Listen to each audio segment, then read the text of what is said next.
ટીએનટીવી institute of nursing Rampura સુરતના BSc નર્સિંગના ત્રીજા વર્ષના વિદ્યાર્થીઓ દ્વારા પોષણ પ્રોગ્રામનું આયોજન ઓલપાડ તાલુકાના સાંધિયર ગામની આંગણવાડીમાં કરવામાં આવ્યું હતું। આ કાર્યક્રમ અંતર્ગત બાળકો માટે પોષણયુક્ત વાનગીઓ જેમ કે સુખડી, ચણા, થેપલા, મગ અને ખીચડી બનાવવામાં આવી અને તાજા ફળોનું વિતરણ પણ કરાયું। પ્રિન્સિપલ પ્રોફેસર કિરણભાઈ દોમડિયાના માર્ગદર્શન હેઠળ અને ફેકલ્ટી જાગૃતિ પટેલ તથા પૂનમ ટાંકના નેતૃત્વમાં આ કાર્યક્રમની ઉત્સાહપૂર્વક ઉજવણી કરવામાં આવી।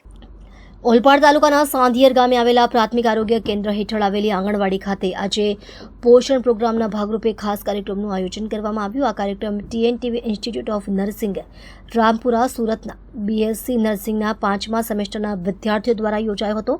આ પ્રસંગે ત્રીજા વર્ષના નર્સિંગ વિદ્યાર્થીઓએ બાળકો માટે પોષણયુક્ત વાનગીઓ જેવી કે સુખડી, ચણા, થેપલા, મગ અને ખીચડી તૈયાર કરી તેનું વિતરણ કર્યું હતું। સાથે સાથે તાજા ફળો પણ બાળકોમાં વિતરણ કરવામાં આવ્યા હતા। આ કાર્યક્રમનો મુખ્ય ઉદ્દેશ્ય બાળકોમાં પોષણના મહત્વની જાગૃતિ ફેલાવવી અને આરોગ્યપ્રદ આહાર અંગે માહિતગાર કરવું હતું। કાર્યક્રમનું આયોજન ઇન્સ્ટિટ્યૂટના પ્રિન્સિપલ પ્રોફેસર કિરણભાઈ દોમડિયાના માર્ગદર્શન હેઠળ કરવામાં આવ્યું હતું।